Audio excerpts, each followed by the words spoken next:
still cuts taxes, and as I understand it, the tax cuts now are entirely income tax cuts.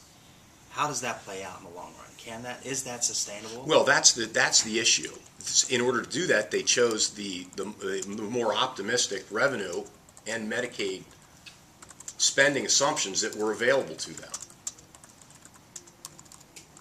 which then that created $540 million for them to work with over the 2 years. Isn't that pretty standard, though? I mean, sometimes the House goes halfway, and then the Senate goes the other way, and this time the House went the whole way, and they still left them. And it seems like over the years, Has it been done in the past? Yes. What is the concern now? The concern is that essentially what they're doing is assuming. I mean, we want to use the most conservative forecast. And look, this has served us well in the 4 years the governor's been in office. I think there might be some assumption that OBM will revise its revenues upward when we get to the conference committee and everything will work out just fine.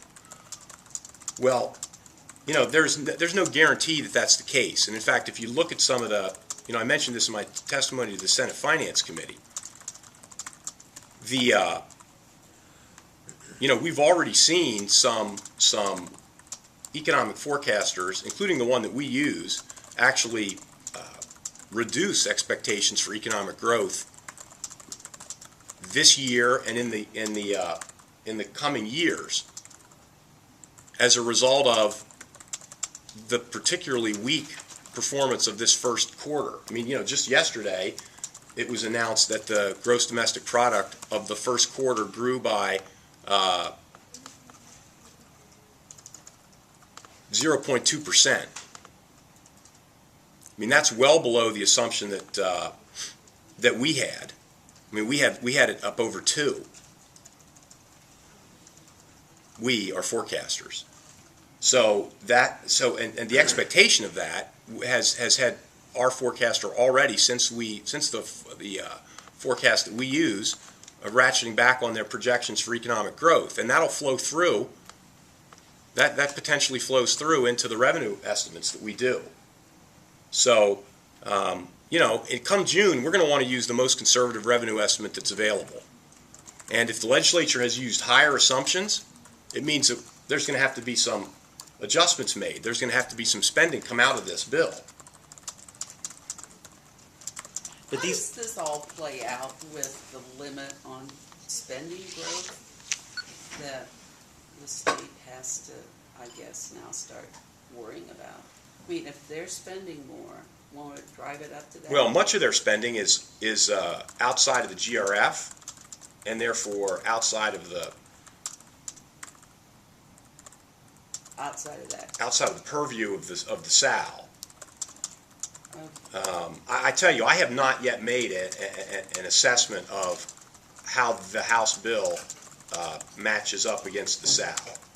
Obviously, we did that for the bill was introduced, and there was an analysis that is in the Blue Book about how our bill, our proposal matches up against the SAL. That's an exercise that our folks are beginning to conduct, and I'll look at here in the near future. I mean, I'm not suggesting that they have exceeded it, but I have not done the analysis to see exactly where they are. But again, much of this spending that they've done is spending they have done outside of the GRF. There's a big chunk of that, the hospital franchise fee. A big chunk of that is the hospital franchise fee. What do you think of that? You haven't commented on that. It is. I am not certain.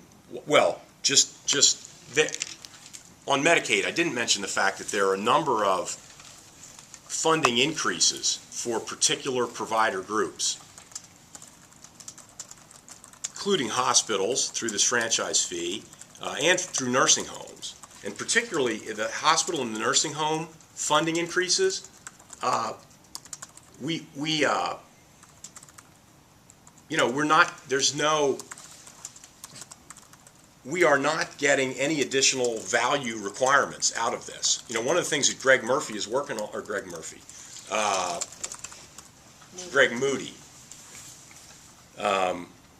is working on is trying to change the way we pay for services in Medicaid and to focus on what value we get out of those payments. You know, in the nursing home sphere, we tried to increase the quality, the amount, the total amount of payments that were going based on quality measures, and the House ratcheted that back, and then increased the reimbursement to nursing homes. In the hospitals, you know, this is just a straight up payment. There's no attempt to get some higher and better value out of the money that we're spending with hospitals. And so, I mean, that's a missed opportunity. You know, secondly, it's not clear to me why we would provide substantial additional resources to hospitals who have just seen a tremendous increase in revenue as a result of the expansion of Medicaid benefits. I mean, you know, there's 500,000 people with health care who will use hospitals that's now paid for. And so, you know, they have a dramatic inflow of revenue over the last couple of years, and why we would, without getting any benefit out of it from a value perspective, add to those payments. Can you extrapolate on what you mean by value? Are you talking about? Well, outcome. We want outcome. We want outcomes. I mean, what are we paying for? We're paying to get people better, to improve health outcomes.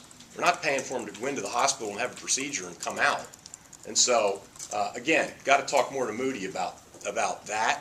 But it's a major focus of what they've been doing, changing how we pay, what we pay for. So you talked a lot about the concerns